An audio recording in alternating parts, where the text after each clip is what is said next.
Girl, you're spoiled. Yeah. I'm set some jealous. goals for the new year. That's nice. Wow, I like that because it's a new year. It's a new year for me. That's nice. That's nice. And joining us is a friend, a sister. I didn't know I was gonna see her here, but when my producer told me that okay, there's gonna be a new person, I was like, ooh. And I just saw her at the gate. I was like, Apolline! Hi, Apolline. Hi, how are you? I'm fine, thank you. You look all Bahamas, floral. That's what my producer said I should look like. Oh, So it's thanks to my beautiful. producer. Give us. All right, so you're welcome to the show, ladies. Thank We are going to get into our first story. But before we get into our first story, always there's this man that's always here with us. And he's not just here, contributing, but he's also making sweet cocktails for us while we discuss, the letters that our viewers have sent. And it's no other person than Bruce of Bruce Services. Hi, ladies. Hi, ladies. Yes. All right, so Bruce. So you're rocking Bahamas. Yeah. So you're in the tropics today. Okay. Yeah. So what are you making? What's the name of the drink? So it's called Tropical Blue. Tropical Blue Crush. Yes. Okay, that's a lot. Make mine special because I'm still in the birthday. Don't worry. My birthday is Sunday, so I got Double dose. All right. Okay, girls. It's time for us to get into the story. Are we ready? Yep. Yeah. All right. So remember that you can also send your own letters or stories that you're going through via sistersisterisllive@gmail.com. So let's get into the first letter. Dear sisters, my husband had cancer in his penis and prostate. The cancer was removed along with his penis and prostate and everything else down there. He's cancer-free today. He has been offered a reconstructed penis for sex, but he'll never be able to pass urine through it, but only through a catheter.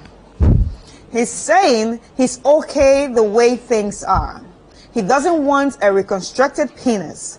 I've been an extremely supporting wife through all this.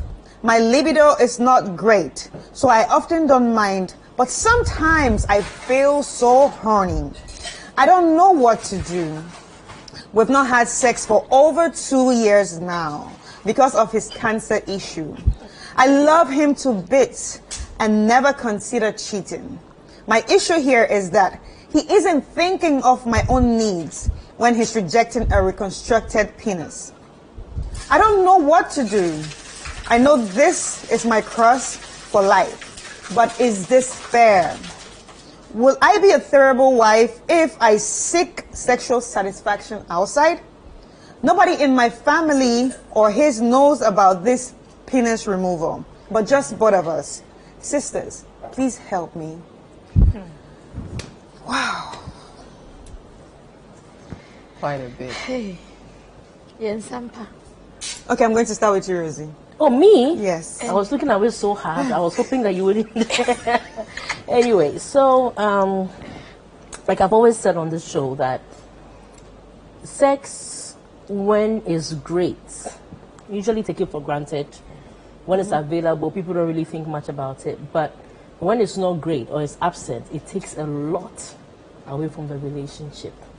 And I'm sure during the process of him being diagnosed with cancer and all that, the energy with trying to make sure that he's okay, it probably would take the edge away to begin with.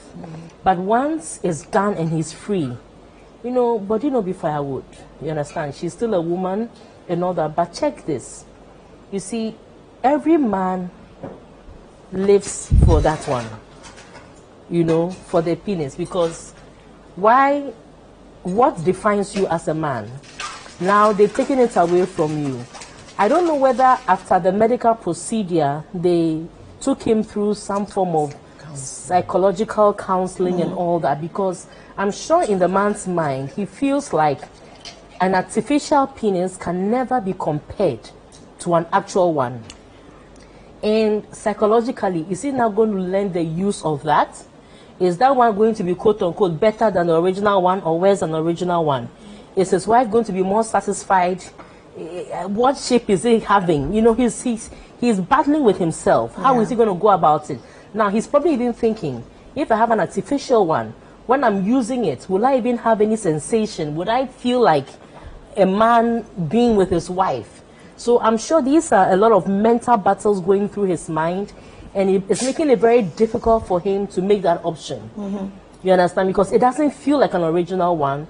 And I mean, a man, his functionalities around that area very much makes him a man, or makes him, stand out tall as a man. And that's why they managed to keep it from their close family. Right. And this is going to go, yes, the man is sick, he's not feeling well, but in terms of the procedure and everything, they managed to keep it from their family, because I'm sure it's an embarrassing situation for the man to be confronted with not having, a member to himself. And the woman too. You see, I don't know. The man needs some form of psychological counseling, but the woman also needs counseling, because there are different kinds of intimacy. You understand? And there are different tools, toys, tools, different ways you can get there. We have oral stimulation, we have the touch, we have so many things so many ways you can explore. So you can actually see a sexologist, apart from the physical, psychological counseling to work on the man's brain, also work on yourself, because it's difficult for you to have been with him throughout this whole process. You've also gone through some form of mental stress. So all of you need counseling. But beyond that, you also need to see a sexologist to see how well you can up your game in the bedroom. There are strap-ons and there are things that the man can use as and when he feels like, okay, this is what my woman needs. But the problem is if the man is ready to also meet the woman's need. And for me, I think that this whole issue boils down mainly to counseling. Right. It boils down mainly to counseling, because the trauma the man has been through is not easy, and the woman feels she's okay, but she's also been through some trauma. So both of them need individual counseling, they need couple counseling, and they probably need to chop it up with a sexologist to help them manage their bedroom well. Because this thing seems like, oh, she's already contemplating. I've never cheated before. Once somebody says that, oh, ever since for the past year, I've never even thought of cheating before, it means that the thought is sitting there. It's ringing there. It's just a matter of time, and then it's going to happen. Suppress it. Yeah, she's trying to suppress it. And the thought is that I've never even thought of cheating. It means that you are thinking there's an option available, but you are trying to convince yourself that you're not thinking of that option. So it's just a matter of time. That option will become a reality. So I think that, look, they need to go for counseling ASAP. Right. So, Apolline. For me, I have a couple of questions. First of all, I would like to know, cancer is not a thing that just pops into your life in a day or in a week, and it's causing, it'll get to that stage where they will have to remove everything. So how long has the man been aware of his own condition? Was he aware before he brought the woman into it? That was a question that, what comes to me. How long has he known? And what did he think he was bringing the woman into? So now they are married. So the basis of that alone gives me a little air of selfishness on his part. Because you're bringing somebody's daughter into a home. You take her from her family with the promise of giving her a home. But what is the home you are bringing her into? If you knew your condition, for the family to also not have known up until this point, he is good at keeping secrets. He brought the woman into it only to come and open her to like her own death sentence. And once you go through the marriage process, you are in. The next thing is you divorce or something. But she says she loves him, and in her submission, you can see that she alluded to a lot of things.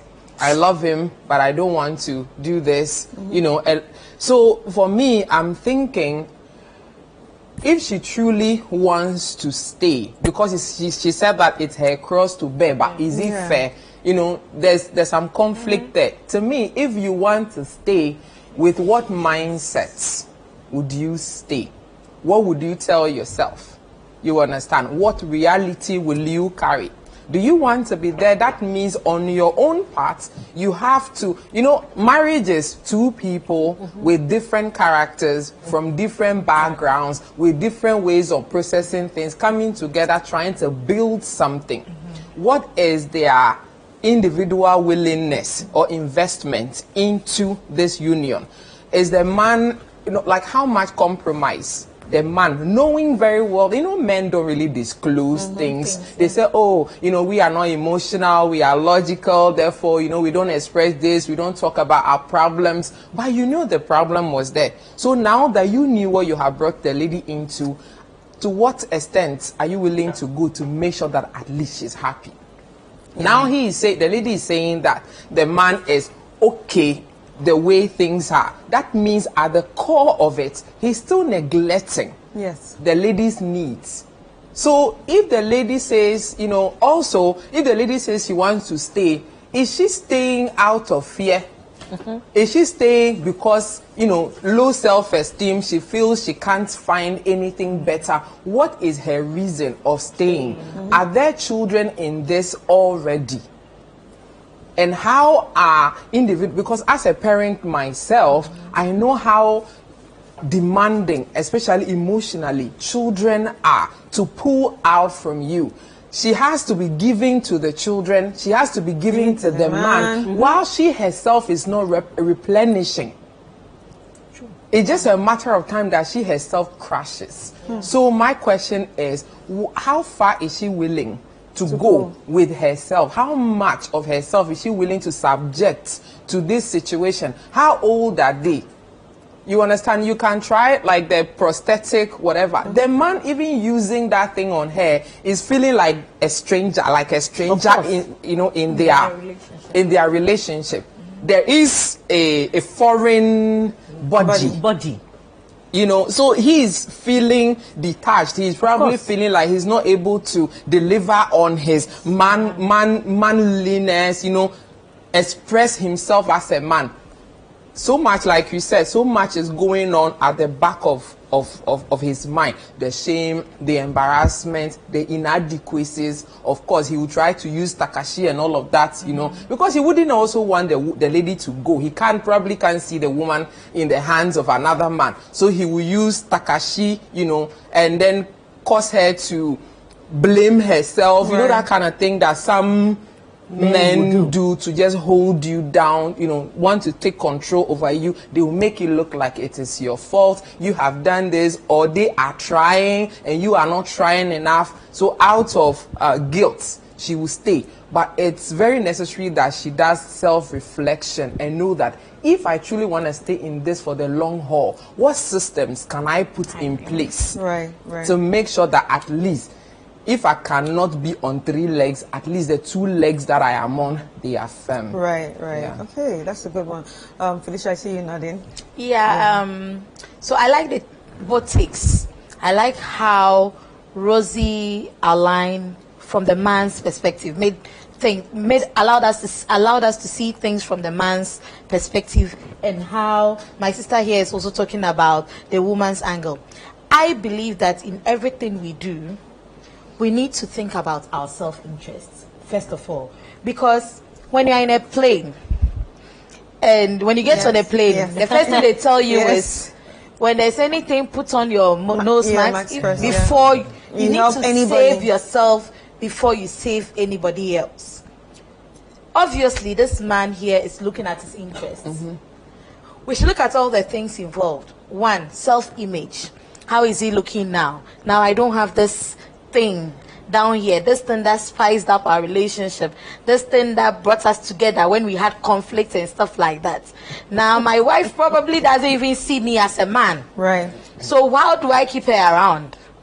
So him avoiding or preventing this, or, you know, avoiding this prosthetic thing, I feel is just creating some empathy, like room for sympathy. That, oh, I can't leave him. Oh, I'll be a bad woman. This, that. Like he's obviously creating, I'll say it, a cave around himself to feel good, to protect however he's feeling. So, woman, as my sister clearly also said, there might be kids involved. There might be some things you've invested. You've invested time. You've invested emotions. Maybe this is not the time to look out. Let's look for systems that can help you to stay in here. If you clearly say that this is where you want to be, you love your husband, have an open and honest conversation with him. Gentlemen, I've been here with you through thick and thin. 2 years we've not had sex, all because of this thing. Now I also have needs. I need to be okay to keep this situation we have stable. And for me to have this stable, like a mindset to keep this situation stable, A, B, C, D, E is what I require. Here are some options. We have oral sex. We have tools. Can we even have an open relationship? Because she's talking about cheating. And like Rosie rightly said, there's been that tendency of wanting to cheat. But we can create a system where I can still feel satisfied and not feel like I'm cheating.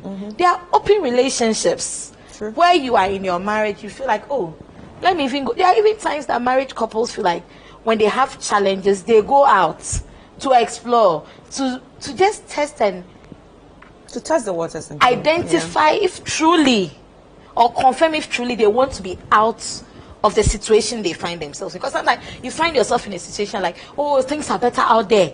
I'm only here because of that. But you go out and realize that no, things are not better out there. I'm actually okay here. She might even think, oh, all this libido thing is all about having sex.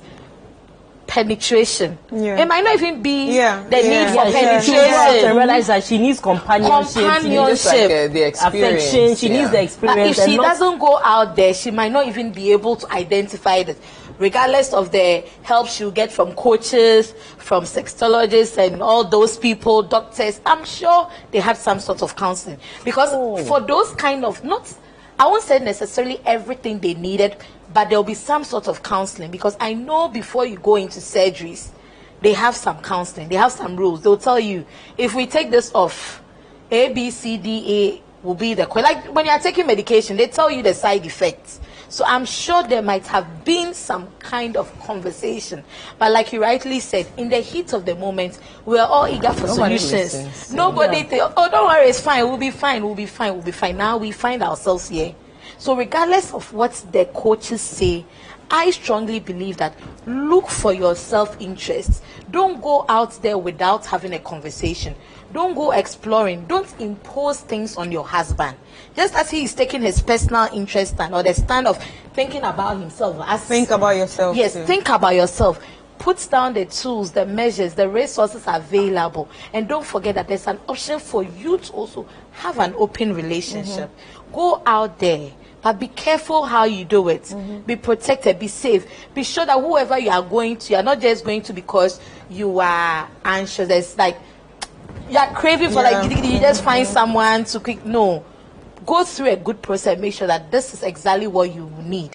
If you identify that that is your need, I think bring in people, have conversations with your husband, align. If it's not working, trust me, there's an option for divorce. I'm not married, but so sometimes it feels like, oh, you're single, so you think it's easy. But I want us to also accept that there's that option. Right. Because when you find yourself in threatening situations, you run. Right. And we advise you to run. And mental health is one thing I also see as, and I believe to be a threat. So never neglect that there's that option for you to divorce. But divorce is not offered on a silver platter. Go through the right process. Exhaust all your options and be sure that you are confident with what you are going for. So my key here is look for your self-interest. Look out for yourself before you start looking out for the people around you. Right. So that's what I would like to add something to what she said. Earlier before the show we were talking about signs. You always notice something that relates to whatever situation that you're going to get into.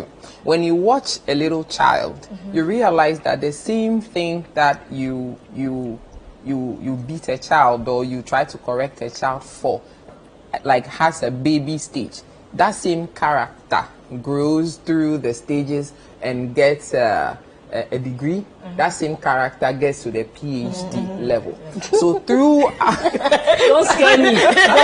Don't scare me. Please don't scare me.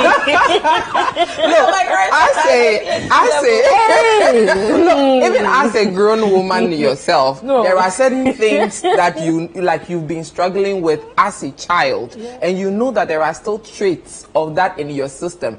We're still trying to grow through it. Yeah. During the dating process, this woman must have had certain encounters with this man, with relation to bedrooms.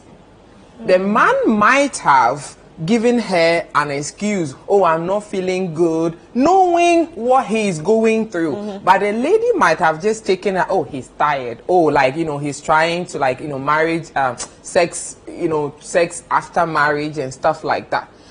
So, the signs are always there. That's why I'm saying that as women, we should always connect to that God-given instinct, our gut. It's always talking to us. A very wise person told me that you don't go into marriage to go and learn.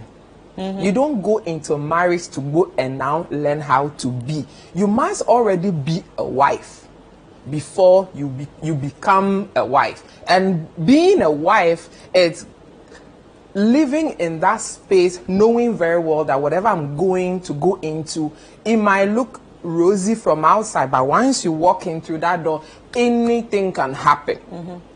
When you are ready with that and you go into it, whatever you go and open the book of marriage, whatever you are dealt with is what you stick with. Somebody, a certain lady I heard, she thought she was getting married to like a billionaire. But see, a month or two into that marriage, the man fell sick. And literally their entire years together was spent in the hospital.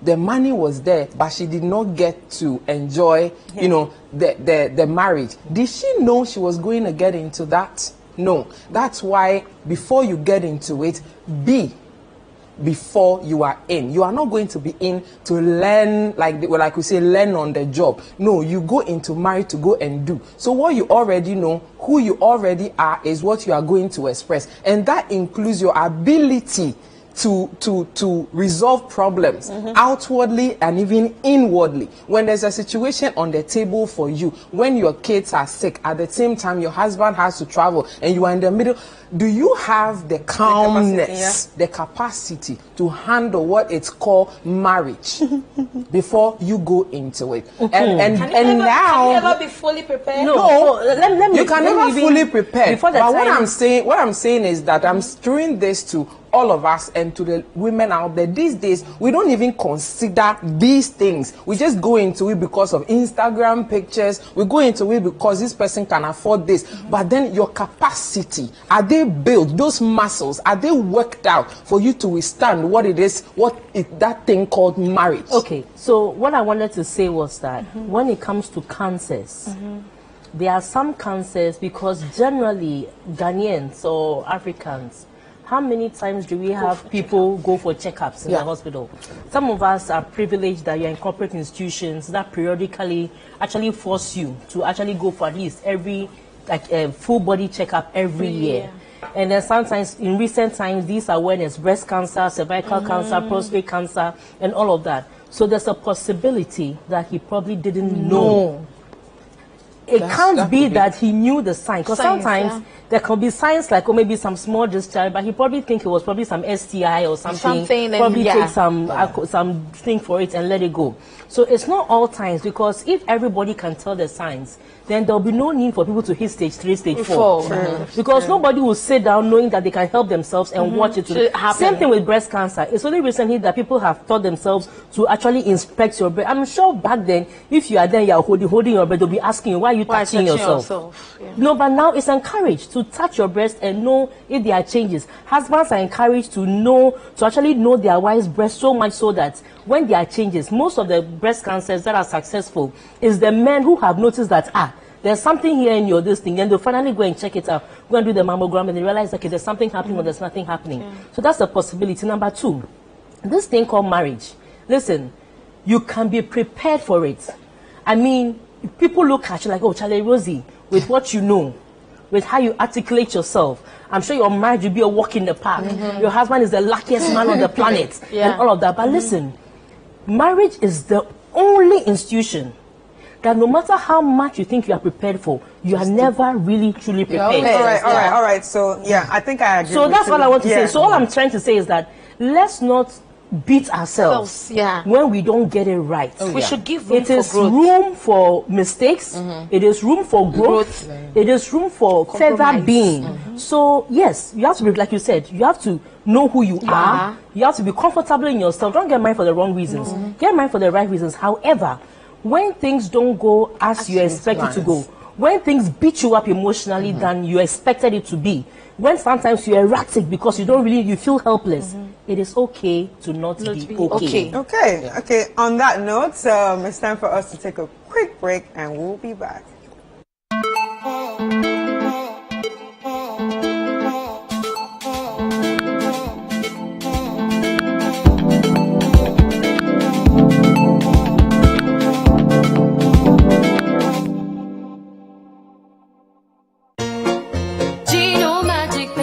Magic pepper and onion, a delicious tomato mix with tomato, pepper and onion. No grinding, no blending. Ya yin na da da da. So pa mediane no abe. Come on, Gino, do your magic. And papa no kunu abe.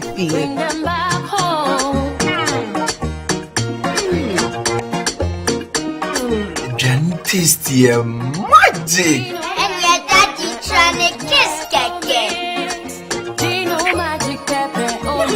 Gino Magic Pepper and Onion. The magic that brings them home. This advert is FDA approved. Every young woman in Ghana is going to be empowered enough to be the light and the heart of our society. I am committed to ensuring that these NGOs are supporting government's efforts and not the opposite. We have developed a very effective cycle of admitting and rehabilitating young women in need. I want to be your soldier. I don't just want to be in the program. I want to be by your side. Get her ready. You're saved and you're brought here to make something of yourself. Only rule is that you stay as good girls. Our investigations will focus on organizations with a seemingly clean sheet. You will fail. You know why?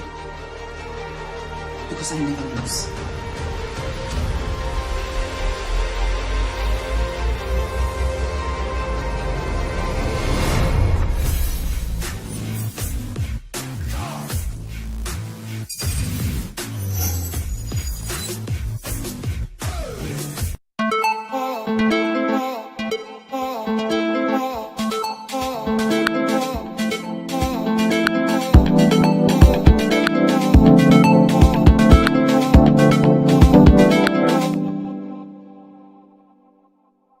Welcome back, viewers, and if you're just joining us, this is Sister, and of course we are unpacking some of your letters, and especially having to do with, frustrations that you face in your relationship. So we've seen the first letter, and it was very, very packed, and we, tried our best to unpack it the best way we know. So it's time for us to get into our second letter, and if you want to join us on the conversation, all you need to do is go to Twitter or Facebook with the hashtag Sister and join the conversation.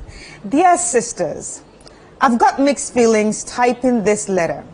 A very young girl of not more than 20 years, a girl who calls me mommy and kneels to greet me, walked up to me in church and started apologizing for what I had no idea about. It felt strange, and she kept saying, I love your daughter so much.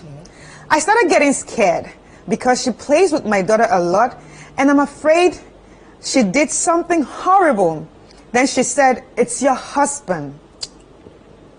I have been to your house a number of times. I had no idea she even knows my house, in quote. Apparently, she has been sleeping with my husband. And the girl ended up saying, I don't want to do this again, but I'm not sure your husband is willing to stop. I smiled and told her it was fine. And I left because there was a crowd in church. The normal me would have dashed her 2 hot slaps and told her not to try it again. But as for my husband, the man claims he is the victim because she trapped him. Sisters, I doubt he was trapped for something that happened more than once.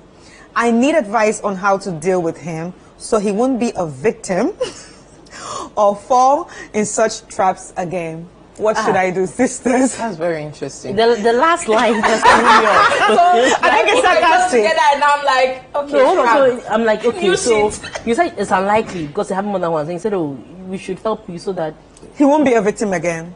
Okay, let me sip, please. Okay, so my question is, she started a conversation by bringing the daughter. Yeah. I love your daughter very much. Yeah. So I'm trying to figure out, because towards the end of the story, there wasn't really anything relating to the daughter. So how? No, you know, there was this girl that came up to her in church. A girl like about 20 years old. And the girl told her, I'm sorry. I apologize for things she didn't know about. And the girl proceeded to saying, I love your daughter so much. Obviously, she was confused. And then the girl confessed, I have been to your house so many times, and that's because I'm sleeping with your husband. So maybe by the time she was visiting the house, maybe the daughter could have been there. Or she could have met her in church. No, here's what I'm thinking. So this lady started by saying that this girl calls her Mommy, yes. So it looks like they have a very special relationship. Yeah. So the fact that she's close to the daughter. So I used to speak like I'm very close to my cousin. I have a very special relationship with her daughter. So I've realized that there's something happening. There's something happening between myself and my cousin's husband. Now, as I'm apologizing, I'm telling my cousin that I don't want to lose this relationship because if not for anything, I love my daughter. I love your daughter.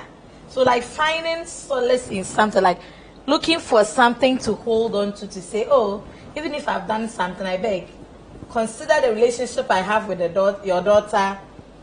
Or more so, it is because of your daughter. I don't want to bring your daughter home. So because of that, I love your daughter so much so that I want to stop whatever it is that is going on between me and your husband. Okay, so you don't want to break the daughters home, but the man in question is the woman's husband, not the daughter's husband. No, but that is the child. But that's the man's child. So the love that you have for the daughter, which is the man's child, the woman's child, you want that child to be presented with a stable home. Unfortunately, we don't know how old the child too is. Yes. Yeah. So it could be that the premise of her getting into the house was through the daughter. Right. She could be a nanny. No, but she said but she said I didn't even know she knew my home.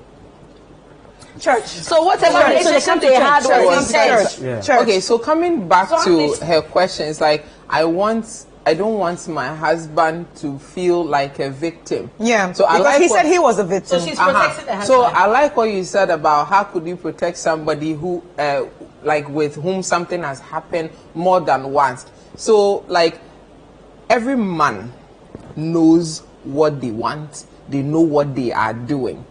This thing that happened between them, where did it happen? Yeah. Was it on the street? In his house. In his house. Oh, he was raped. He was shocked to erection. Yeah.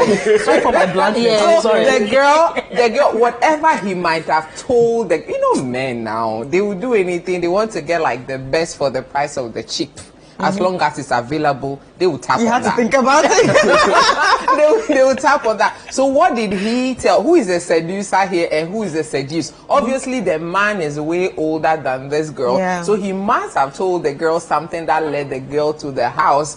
If the girl didn't know the house, who showed her the house? That's my point. And then they go into the house. It started from the living room. And something found its way past the stairs to the bedroom.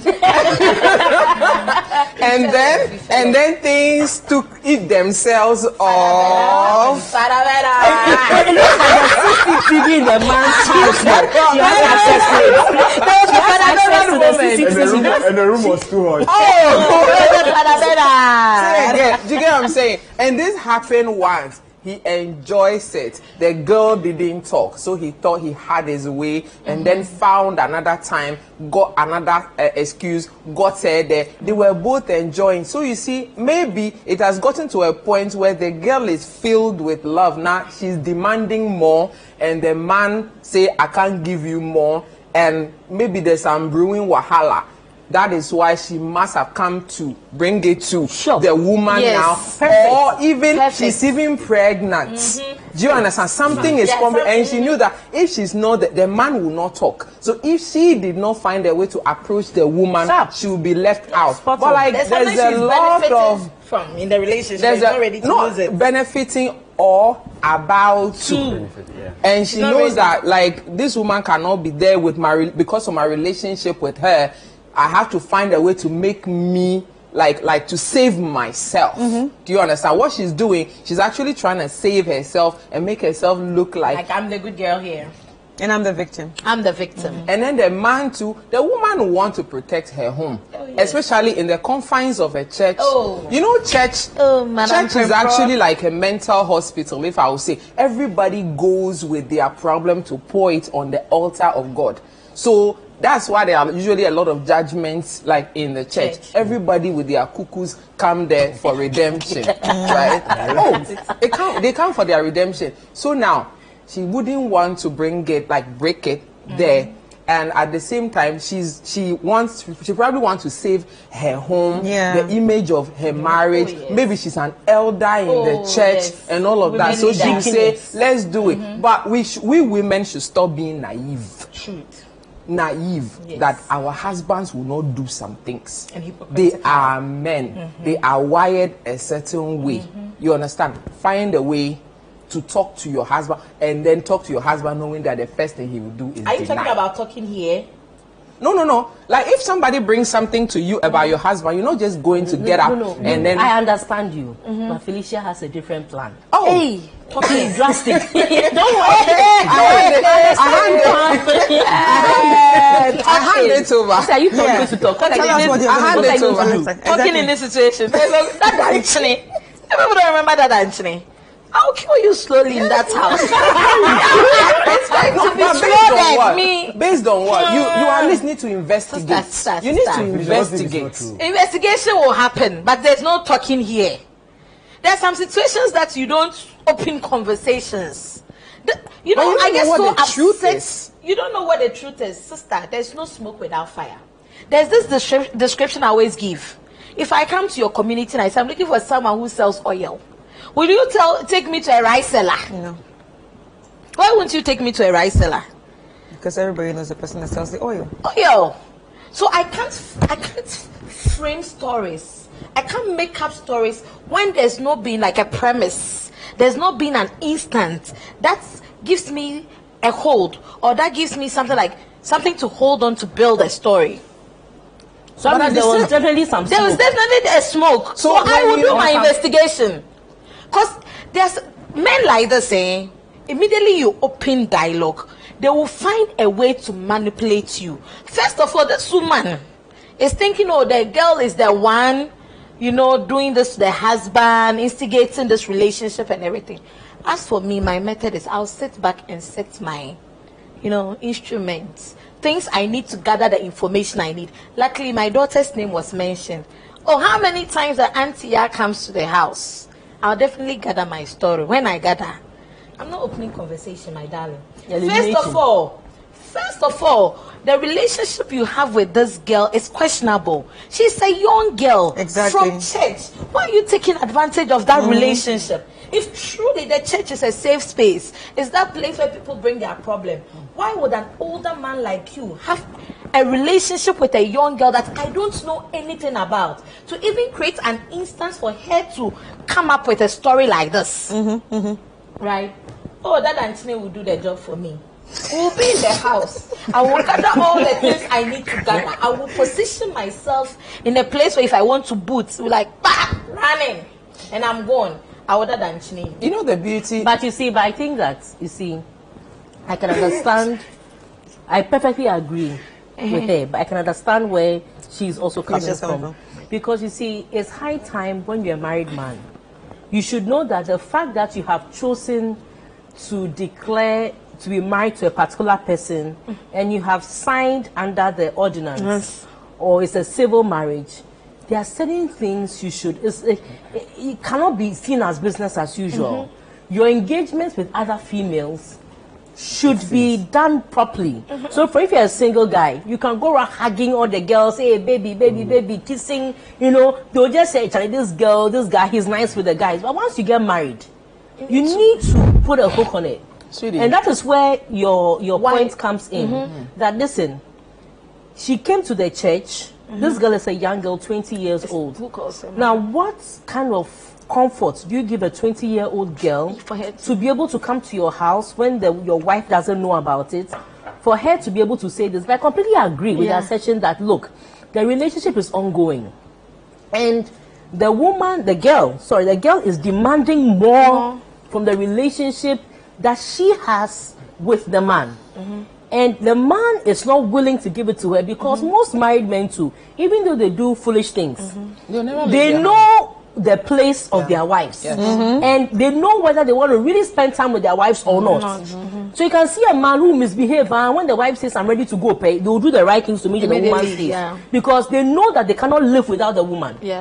But it's like they say the things to be able to get into the pants of other women. Of course. Now the other women start thinking that they are so vulnerable because of the lies they are being fed by these married men. So I have a feeling that it's a ploy. Now, let's start with the location for the dissemination of information. She chose the church. Because she wouldn't be, And like she rightly said, the woman is probably a big woman in church. So she can't afford to, react. Number two. And she even said it. And number two, she said in her mind, she would have slapped her. That means that whatever the woman told her, the girl told her, it was so compelling. Now, number three, when she went home, then the man decided to gaslight her. To make her feel. And now all of a sudden, she feels like the man is rather the victim. Listen, the way the male organ is designed, one woman cannot rape a man twice. Nope. Oh yeah.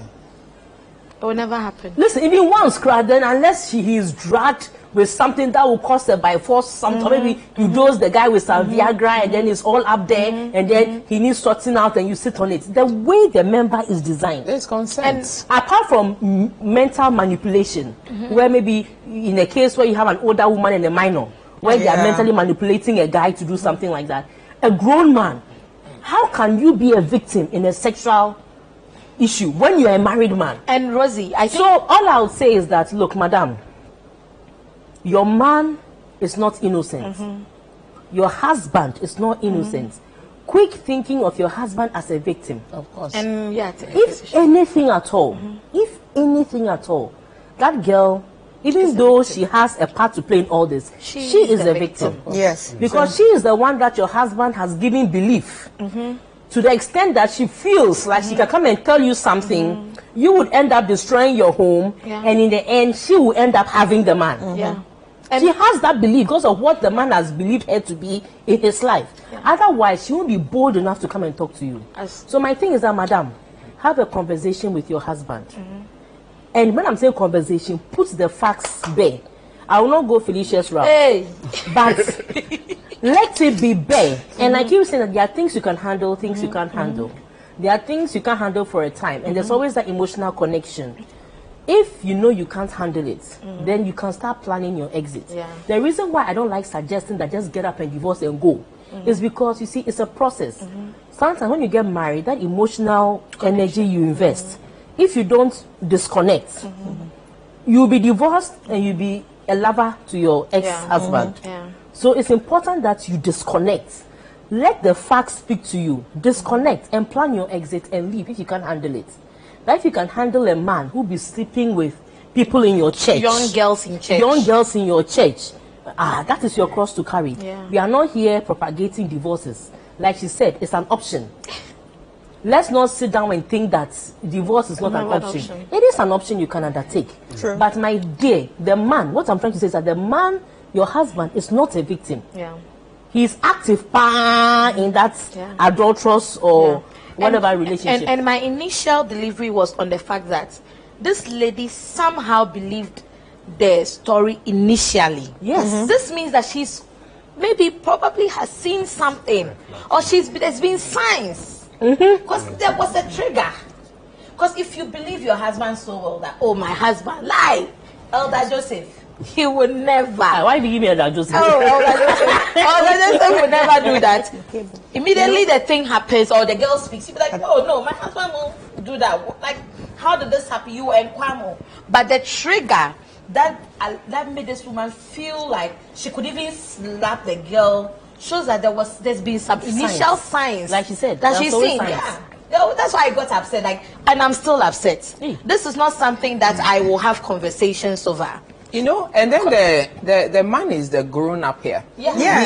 He's mature. Yeah, that's the one I feel for the young girl. No, hold on. Please listen. I said he's matured in his wiles.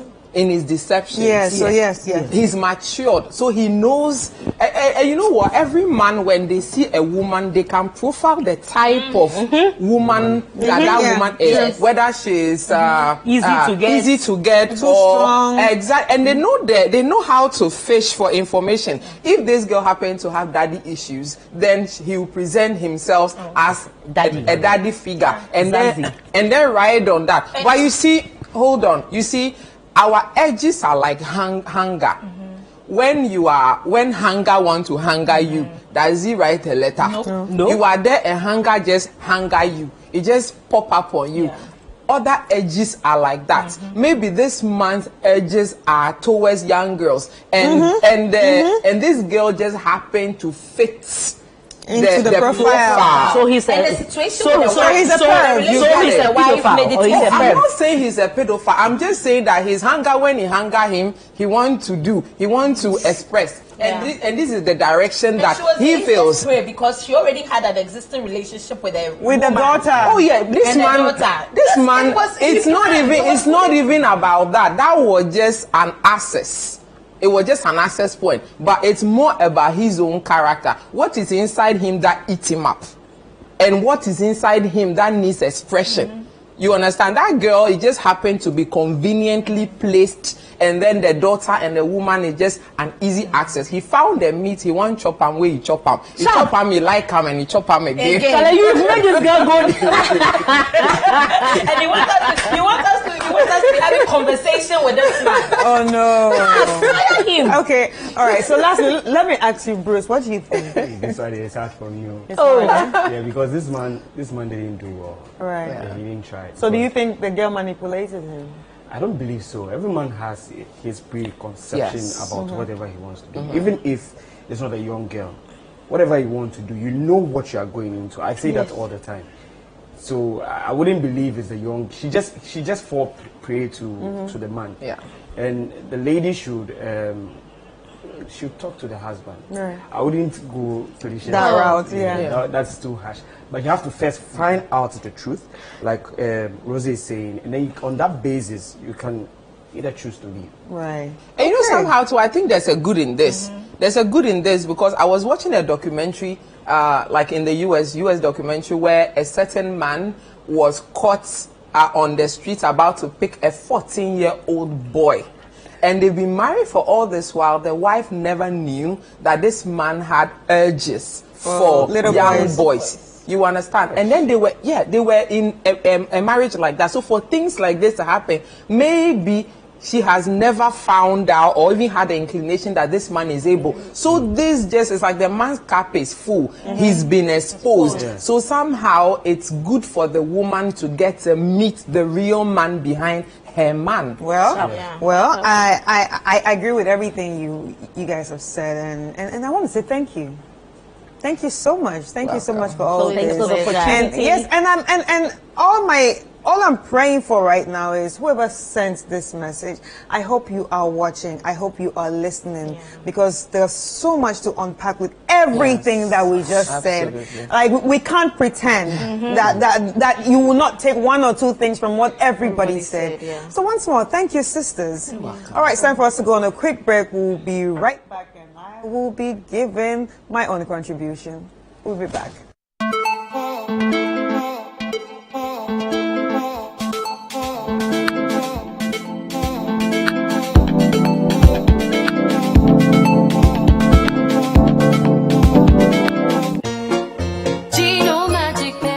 Magic pepper and onion, a delicious tomato mix with tomato, pepper and onion. No grinding, no blending. Ya yin na da da da. So pa mediane no abin. Come on, Gino, do your magic. And papa no kuno abefi.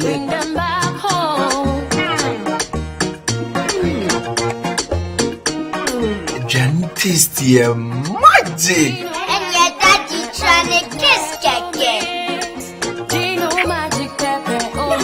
Gino Magic Pepper and Onion. The magic that brings them home. This advert is FDA approved.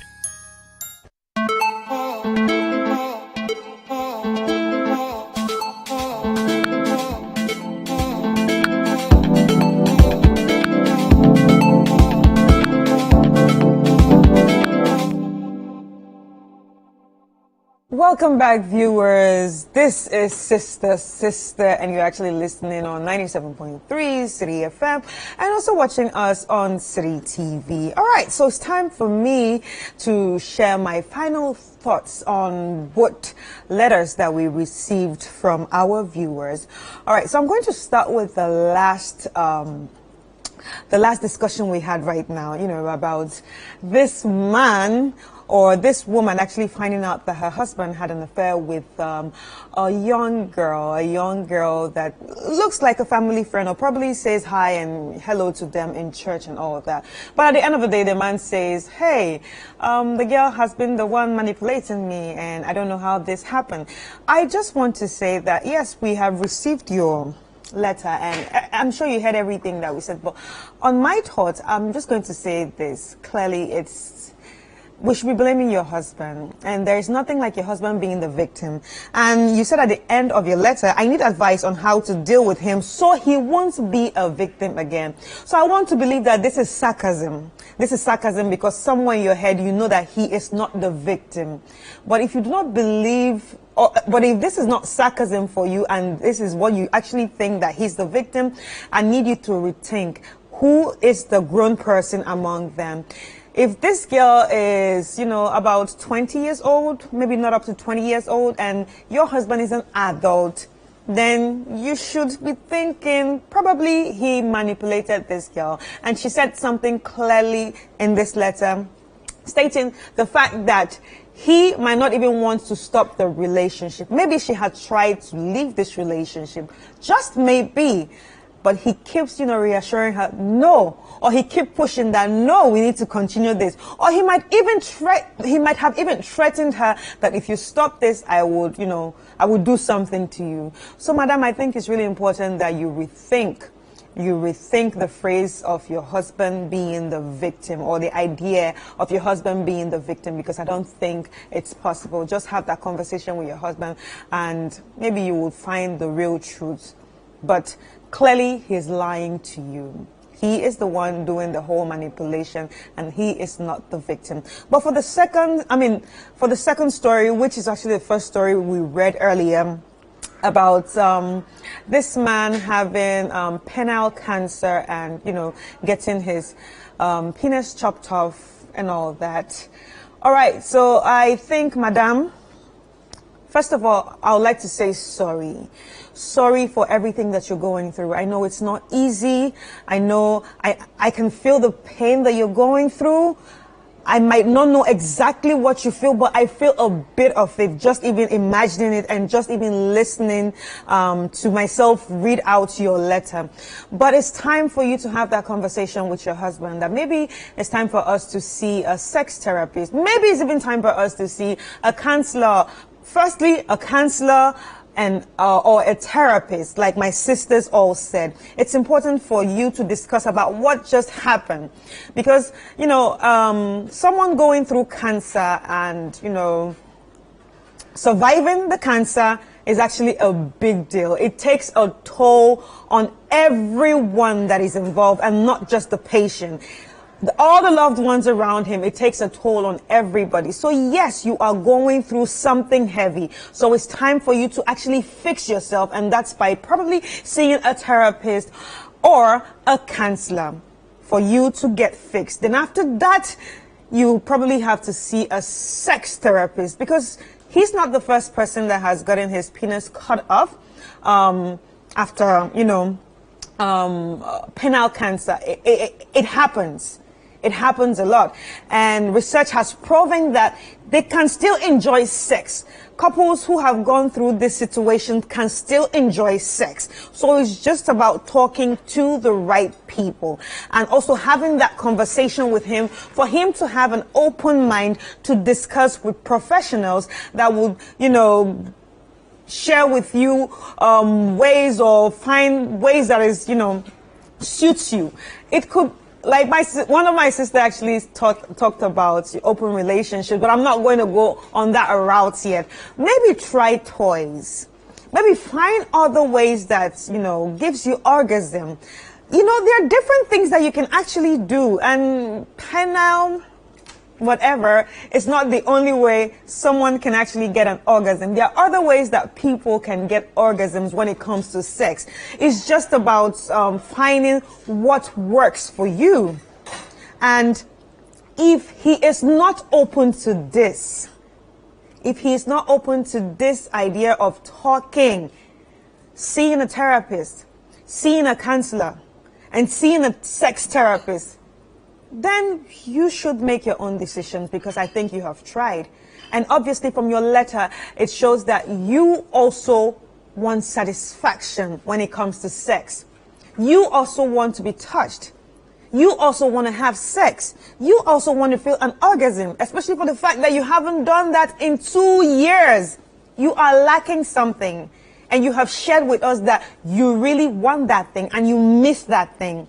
So if you have the conversation and he refuses to see a counselor, and he refuses to see a therapist, and refuses to see a sex therapist, I think there's no need for a pity party. I think there's no need to stress yourself, because you also matter in this situation. You have tried. I don't want to sound like a wicked person, but realistically, you have tried. So just do what we asked you to do. I mean, everybody said the same thing. So it's just up to you right now, really. It's just up to you to talk to your husband and try and explore all these options that we have put on the table for you. And I'm sure you will be fine. You will definitely be fine. But then, I hope you got something from everything.